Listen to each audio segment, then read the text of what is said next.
प्रिय छात्रों, इससे पूर्व हमने कृत्य प्रत्ययों का प्रारंभ और उनकी संज्ञा किससे होती है, इस विषय पर हमने चर्चा की थी। उस चर्चा में जो कृत प्रत्यय है वे धातुओं से परे किस अर्थ में होते हैं, इस सूत्र पर हमारी चर्चा चल रही थी। यानी कर्तरिकृत सूत्र ने कहा था कि कृत संज्ञक प्रत्यय कर्ता अर्थ में हो। यह जो सूत्र है इसके प्राप्त होने पर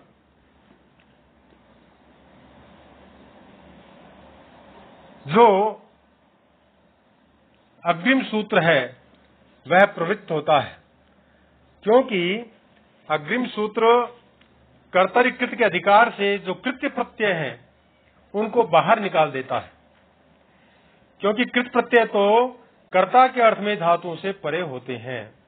ये कर्ता के अर्थ में धातुओं से परे कैसे होते हैं, इस बात को मैंने इससे पूर्व वीडियो में बताना प्रारंभ किया था, लेकिन उस वीडियो में कुछ तकनीकी खामी के कारण से वह बीच में ही अवरुद्ध हो गया।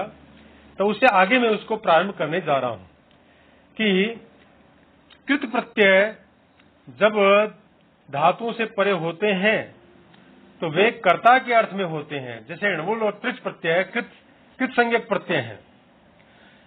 इसलिए जिस जिस धातु से इन प्रत्ययों का विधान किया जाएगा उस के जो कर्ता है उसको वे निर्दिष्ट करेंगे।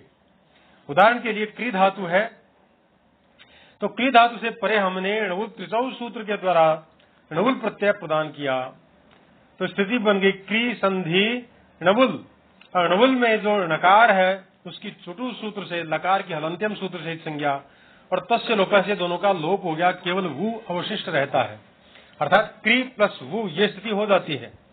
अब यहाँ पर जो वु है उसको योर नाकौ सूत्र के द्वारा अक आदेश हो जाता है, तो क्री प्लस अक इस प्रकार की स्थिति हो जाती है। ऐसी स्थिति होने पर क्री का जो री है उसको वृद्धि करने पर कारक इस प्रकार का जो प्रातिपदिक है वह बन जाता है, जिसको सु की प्राप्ति होने पर रुंत विसर्ग होकर के कार का है, इस प्रकार का प्रयोग सिद्ध होता है। और यहाँ पर जो णवुल प्रत्यय लगा है कर्तरिकृत, ये सूत्र कहता है कि वह कर्ता के अर्थ को बताने वाला होगा।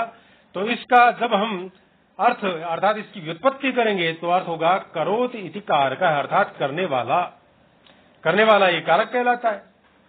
इसी प्रकार त्रिच प्रत्यय करने पर आर्ध धातु निबंधन जो गुण है वह हो जाएगा, और उसके होने पर क्री धातु से परे त्रिच लगाने पर जो है वह जो शब्द बनेगा, जो पद बनेगा वह कर्ता प्रयोग निष्पन्न होगा।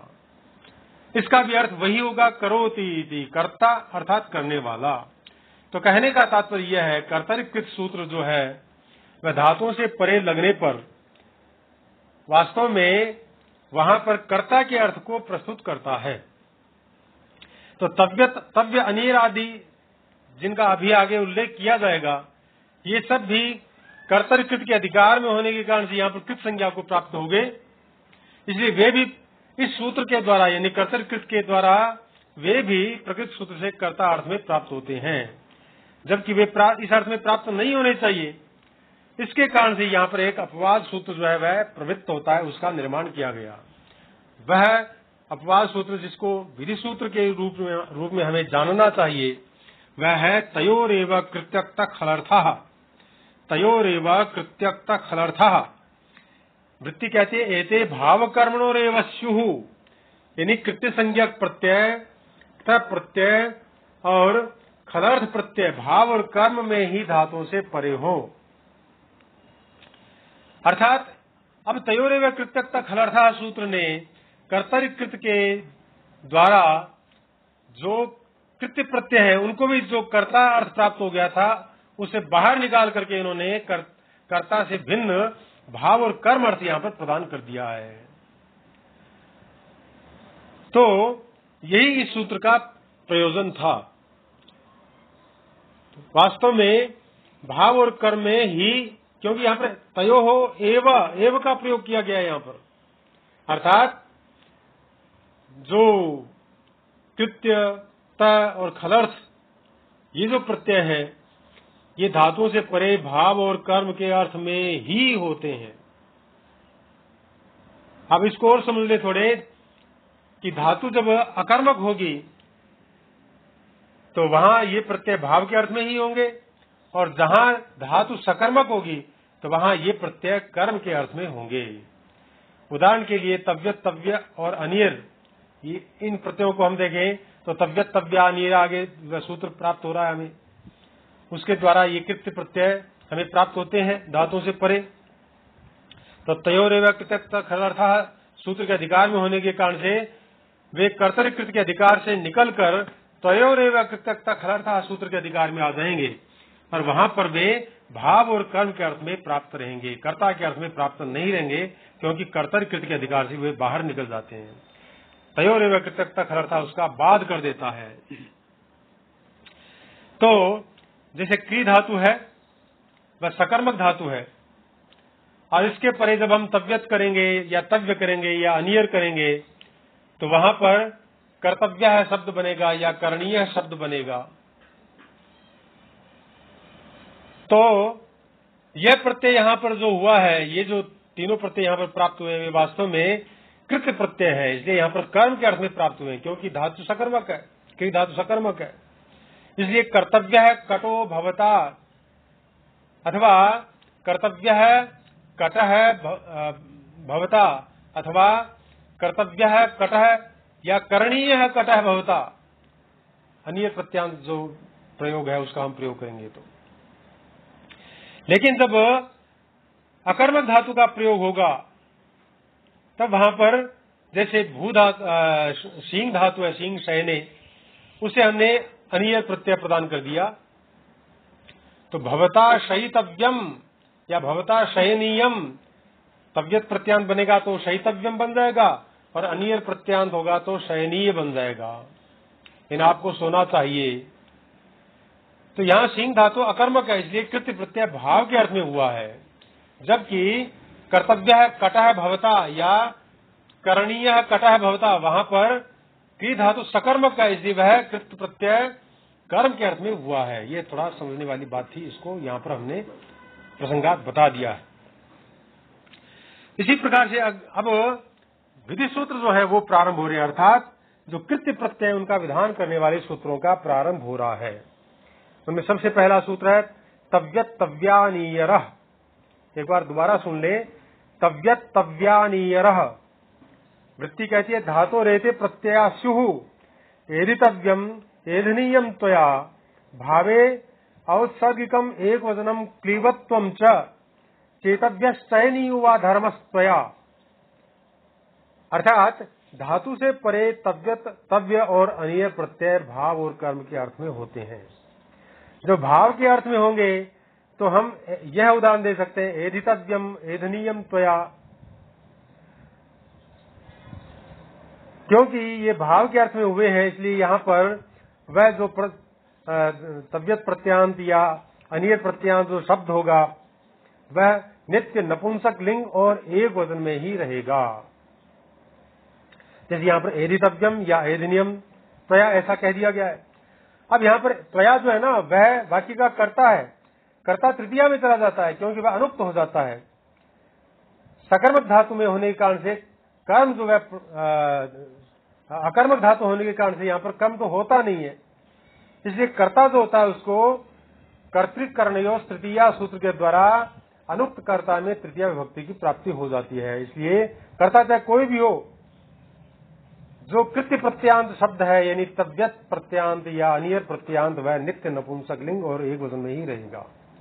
जैसे इसी उदाहरण को ले लीजिए आप, एदितव्यम त्वया या एदितव्यम युवाभ्याम, एदितव्यम युष्माभिः, एदितव्यम मया, एदितव्यम आवाभ्याम, एदितव्यम अस्माभिः, एदितव्यम तेन, एदितव्यम ताभ्याम, एदितव्यम तैः, एदितव्यम तया, एदितव्यम ताभ्याम, एदितव्यम तैः या ताभिः। इस प्रकार से हम कर्ता कोई भी ले ले, प्रथम पुरुष का, मध्यम पुरुष का, उत्तम पुरुष का, एक वचन का, द्विवचन का या बहुवचन का, यहाँ जो कृत्य प्रत्यांत शब्द है, यानी तव्यत प्रत्यांत या अनिर प्रत्यांत शब्द, वह हमेशा नपुंसक लिंग और एक वचन में ही रहेगा। ये ध्यान रखें।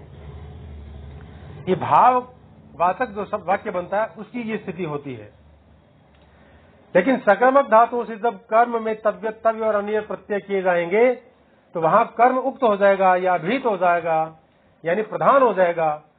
तो उसके प्रधान होने पर, उसके उक्त होने पर वह जो कर्म कारक है उसमें द्वितीय विभक्ति न होकर के प्रातिपदिकार्थ लिंग परिमाण वचन मात्र सूत्र के द्वारा उसको प्रथम विभक्ति की प्राप्ति हो जाएगी। जैसे उदाहरण के लिए ची धातु है, ची चयने सकर्मक धातु है, तो इससे कर्म में तव्यत प्रत्यय हमने प्रदान किया, तो तव्यत या तव्य या अनिर जो भी प्रत्यय हम प्रदान कर देते हैं। लेकिन इनमें से तव्यत और तव्य ये दो प्रत्यय हैं जो वलादि हैं। तो वलादि आर्ध धातु प्रत्यय परे होने पर प्राप्त जो इट है उसका आगम एकाच उपदेश से अनुदात्ता से निषिद्ध हो जाता है।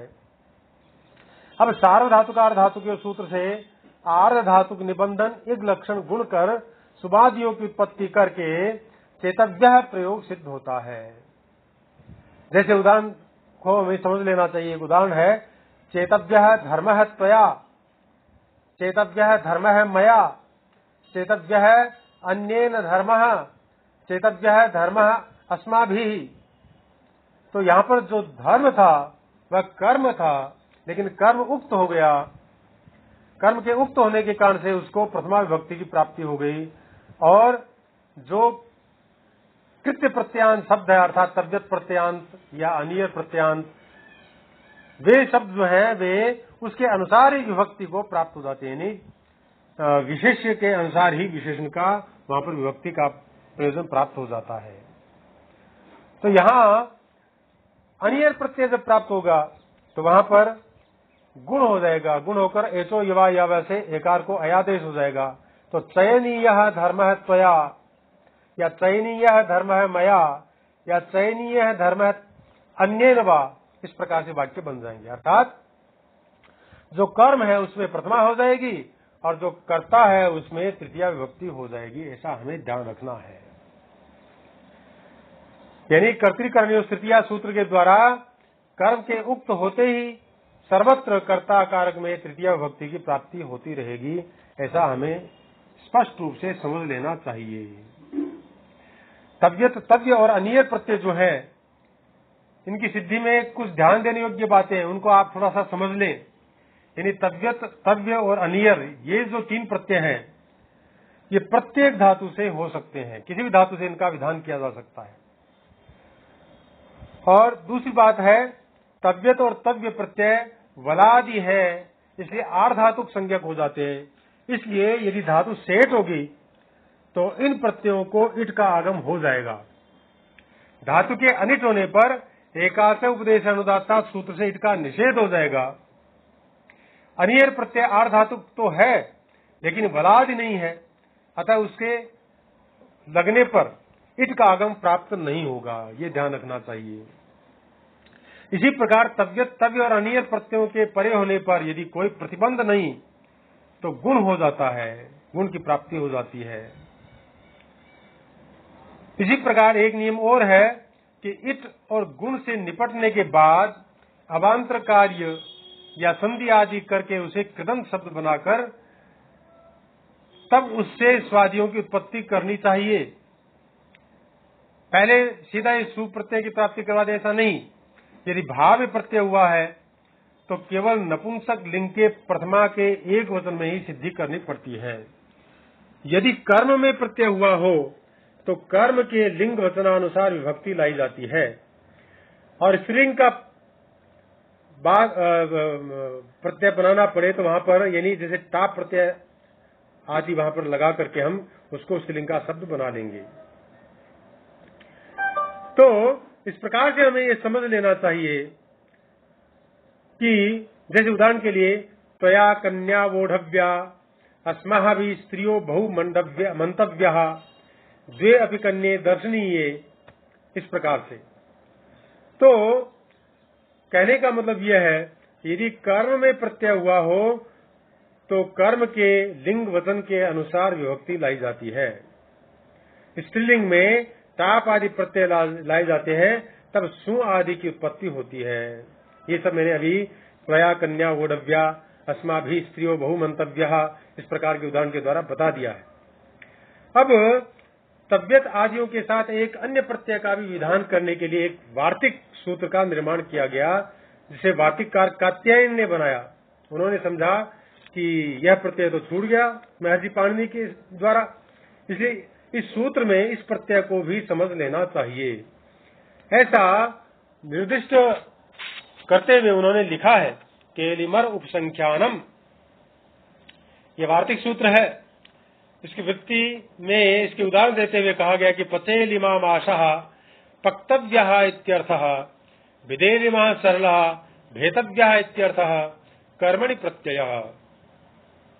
अर्थात तव्यत तव्यानीय सूत्र से जहां पर तव्यत तव्य और अनीय प्रत्ययों की प्राप्ति होती है, वहां पर उस सूत्र में केलिमर प्रत्यय को भी पढ़ना चाहिए, उसको भी वहां पर समझना चाहिए। अर्थात यह वार्तिक जो है वह महाभाष्य में प्रयुक्त हुआ है, और महाभाष्य में तव्यत तव्यानीय सूत्र को पढ़ा गया है। अतः तद विषय की इसे समझना चाहिए, यानी तव्यत आदि प्रत्ययों के साथ केलिमर प्रत्यय का भी उपसंख्यान अर्थात परिगणन करना चाहिए। केलिमर प्रत्यय में आदि जो ककार है उसकी लसक को तद्धिते सूत्र से संज्ञा हो जाती है, तथा अंतिम जो रेफ है उसकी हलंत्यम सूत्र से संज्ञा हो जाती है, और तस्य लोपे से इन दोनों का लोप हो जाता है, तो केवल एलिम ही शेष रहता है। एलिम, उदाहरण के लिए पचेलिमा माशः अर्थात पकाने योग्य माश यानी उड़द, तो डुपतंस पाके एक धातु है,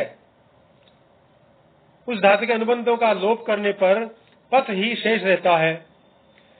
इससे केलिमर प्रत्यय होकर के उसके अनुबंधों का लोप करके पचेलिम यह कृतंत शब्द निष्पन्न होता है। इसका विशेष माशा है, अतः तदनुसार लिंग विभक्ति वचन लाने से पचेलिमः माशः इस प्रकार से वाक्य सिद्ध हो जाता है। यहाँ कर्म में केलिमर प्रत्यय किया गया है। इसी प्रकार से विदेलिमः सरला यानी तोड़ने में सरल या तोड़ने योग्य या काटने योग्य कोई भी पेड़ आदि होगा, तो यहाँ विधिर विदारणे धातु है, उस धातु से केलिमर उपसंख्यानम सूत्र के द्वारा केलिमर प्रत्यय का विधान कर दिया, यानी भिद प्लस केलिमर, केलिमर के अनुबंधों का हमने लोप कर दिया, तो भिद प्लस एलिम ये स्थिति बन जाती है। और केलिमर प्रत्यय के कित्व के कारण यहाँ पर पुगंत लघुपदस्य च सूत्र से प्राप्त जो लघुपद गुण था उसका किंगिति च सूत्र से निषेध हो जाता है, इसलिए फिर इनको सबको मिलाने पर बन जाता है भिदेलिम, अर्थात भिद का जो द है दकार है इसमें एलिम का ए मिल गया तो दे बन गया, यानी भिदेलिम इस प्रकार से प्रातिपदिक बन जाता है। अब इस कृतंत शब्द से सरलः इस विशेष के अनुसार लिंग और विभक्ति वचन लाने पर भिदेलिमः सरलः इस प्रकार का प्रयोग सिद्ध होता है। यहाँ भी कर्म में प्रत्यय किया गया है। इसी प्रकार भवतेदम अवधेलिमम आदि प्रयोग जो है उनको हमें समझ लेना चाहिए। यहाँ पर केलिमर के कित्व के कारण आतो लोपा इटिचा सूत्र से धा के आकार का लोप हुआ है। इस प्रकार केलिमर उपसंख्यानम वास्तव में तव्यत तव्यानीर सूत्र का पूरक सूत्र है। एक तरह से उसमें जो बात छूट गई थी उस बात को पूरा करने के लिए ही इस सूत्र का निर्माण किया गया है। अब एक सूत्र और है जो कृत्य प्रत्ययों के विषय में नियम का उल्लेख करता है। वह विधि सूत्र है कृत्यल्युटो बहुलम, सूत्र है कृत्यल्युटो बहुलम। इसकी वृत्ति में एक कारिका को दिया गया है, क्वचित प्रवृत्ति क्वचिद प्रवृत्ति क्वचित विभाषा क्वचिदन्य देव विधेर विधानम बहुधा समीक्षा चतुर्विधम बाहुलकम वदंती। जैसे उदाहरण देकर के फिर क्या कहा है, स्नाति अनेन इति स्नानीयम चूर्णम दीयते अस्मै दानीयः विप्रः। कृत्य प्रत्यय और लुट प्रत्यय बहुल होते हैं, जो क्वचित इत्यादि कहा गया है, तो उसको भी आपको समझ लेना चाहिए। यानी सूत्रों के विधान को बारंबार समझकर बहुल के 4 प्रकार वैयाकरण कहा करते हैं। वे 4 प्रकार कौन से हैं? तो पहला है कहीं प्रवृत्त हो जाना, दूसरा है कहीं प्रवृत्त न होना, तीसरा है कहीं विकल्प से प्रवृत्त होना, और चौथा और अंतिम है कहीं कुछ और ही हो जाना। अर्थात अनेक बातों को ग्रहण करने या प्रकट करने वाला आचार्य जिसके साथ बहुलम लगा देते हैं, वहां अनेक बातों से उसका आशय प्रकट होता है। इन आशयों का प्राचीन काल के जो विद्वान हैं, उन्होंने उपर्युक्त उपेंद्र वज्रा जो छंद है उसमें उपनिबद्ध जो श्लोक है उसके द्वारा 4 प्रकार से वर्गीकरण किया है। पहला है क्वचित प्रवृत्ति ही, अर्थात बहुलम वाला कार्य कहीं प्रवृत्ति के अयोग्य स्थानों पर भी प्रवृत्त हो जाता है। क्वचित अप्रवृत्ति ही, अर्थात बहुलम कार्य कहीं प्रवृत्ति के योग्य स्थानों पर भी प्रवृत्त नहीं होता है। और तीसरा है क्वचित विभाषा, अर्थात बहुलम वाला कार्य कहीं विकल्प से प्रवृत्त होता है। अंतिम चौथा वह है क्वचित अन्यत एव, अर्थात बहुलम वाले स्थल पर कहीं कुछ और भी कार्य हो सकता है। तो यहाँ पर उदाहरण के द्वारा कृत्य और लिट प्रत्ययों को बहुलम कहा गया है। इससे ये प्रत्यय प्रतिपादित नियमों से विपरीत स्थानों पर भी प्रवृत्त हो सकते हैं या हो जाएंगे। जैसे कृत्य प्रत्यय भाव और कर्म के अर्थों में विधान किए गए हैं, परंतु ये करण संप्रदान आदि जो अन्य कारक हैं उनमें भी देखे जाते हैं। जैसे स्नाति अनेना इति स्नानीयम सूर्णम, यहाँ तो स्नानीयम बना है, अनीय प्रत्यांत है, अर्थात उपजन जो होता है शरीर पर जिसको मसला जाता है गौर वर्ण आदि करने के लिए, इसलिए उसको स्नानीय कहते हैं, क्योंकि इसके द्वारा स्नान किया जाता है। वह स्नानी या स्ना धातु है, उससे करण के अर्थ में कृत्य प्रत्यय यानी अनियर प्रत्यय का विधान किया गया है। तो सवर्ण दीर्घ होकर के ये स्नानी ऐसा रूप बन जाता है। इसी प्रकार से दीयते अस्मि इति दानीय विप्रह, जिसे दान दिया जाता है उस ब्राह्मण को दानी कहते हैं। या दा धातु से संप्रदान के अर्थ में कृत्य प्रत्यय यानी अनियर प्रत्यय का विधान किया गया है।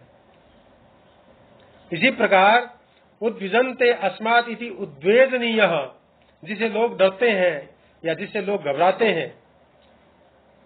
यहाँ अपादान के अर्थ में उद उपसर्ग पूर्वक विज धातु से कृत्य प्रत्यय यानी अनियर प्रत्यय का विधान किया गया है। पंचतंत्र में इसका बड़ा सुंदर उदाहरण मिलता है। उद्वेजनीया भूतानाम व्याला इव भवन्ति ते। इसी प्रकार शेते अस्मिन् इति शयनीयम, जहां सोते हैं ऐसा स्थान या कमरा वह शयनीय कहलाता है। तो यहाँ शींग शयने धातु से अधिकरण के अर्थ में अनियर प्रत्यय का विधान किया गया है, जैसा रघुवंश के अंदर इसका प्रयोग भी किया गया है। परिशून्यम शयनीयम मध्यमे स्नात यस्यामिति स्नातव्या मणिकर्णिका, जहां स्नान करते हैं ऐसा मणिकर्णिका आदि जो घाट है उसको हम स्नातव्या कहेंगे। तो यहाँ स्ना धातु से अधिकरण कारक में तव्यत प्रत्यय का विधान किया गया है। या क्रीडंति अनेन इति क्रीडनीयम, जिससे खेलते हैं, खिलौना जिसको अपन कहते हैं, तो यहाँ क्रीड धातु से अनियर प्रत्यय का विधान किया गया है। इसी तरह लुट प्रत्यय के विषय में भी समझना चाहिए। लुट प्रत्यय भाव के अर्थ में होता है, जैसे हस धातु से लुट किया तो हसनम बन जाएगा, गम धातु से लुट प्रत्यय किया जाएगा तो गमनम बन जाएगा। तो वहां पर कर्ण और अधिकरण अर्थ में इस प्रत्यय का विधान किया गया है। यानी उपमीयते अनेना इति उपमानम, यहां कर्ण के अर्थ में हो गया। और गावः दुह्यन्ते अस्यामिति गोदोहनी पात्री, यहां पर अधिकरणकार के अर्थ में प्रत्यय का विधान किया गया है। तो कहने का मतलब यह है कि प्रकृति सूत्र में बहुलम के कारण अन्य कारकों में भी इसका विधान हो जाता है। जैसे प्रस्कंद अस्मादिति प्रस्कंदनम, जहां से कूदते हैं वह स्थान, या प्रयपूर्वक स्कंद धातु से अपादान में जुट प्रत्यय होकर यू को अन आदेश हो गया है। राजभोजना शालयः भुज्यन्ते इति भोजनः, राज्ञाम भोजना इति राजभोजनः, शालयः अर्थात राजाओं द्वारा खाए जाने वाले शाली चावल या भुज धातु से कर्म में जुट प्रत्यय किया गया है। ये सब बहुलम के चतुर्धा वर्गीकरण के अंतर्गत प्रथम प्रकार क्वचित प्रवृत्ति के ही उदाहरण है। दूसरे क्वचित प्रवृत्ति का उदाहरण रामो जामदग्न्यः, इसको लिया जाता है। यहाँ विशेषण विशेषण बहुलम सूत्र में बहुल ग्रहण के कारण समास की अप्रवृत्ति हुई है, इसका आगे विवेचन किया जाएगा। और तीसरा क्वचित विभाषा का उदाहरण मघवा बहुलम सूत्र है, उसकी व्याख्या हम आगे कर लेंगे। और चौथा उदाहरण है क्वचिदन्य देव, इसका क्षेत्र बहुत व्यापक है, इसमें कहीं प्रकृति बदल जाती है तो कहीं प्रत्यय बदल जाता है, कहीं प्राप्त गुण या वृद्धि आदि का अभाव हो जाता है, या कहीं कुछ अन्य अतर्कित कार्य हो जाता है। जैसे मघवा की सिद्धि में उपधा दीर्घ करते समय संयोगांत लोप को असिद्ध नहीं माना जाता। बहुलम के इस चतुर्थ विध के उदाहरण उणादि प्रकरण में प्राय यत्र तत्र मिल जाते हैं। इस प्रकार से आज हमने कृत्य प्रक्रिया के कुछ सूत्रों को लेकर अभी चर्चा की है। प्यारे छात्रों, आगे के सूत्रों पर हम कल चर्चा करेंगे और उसमें आप सबको हम उनके विषय में बताएंगे। जय तो भारतम, जय तो संस्कृतम।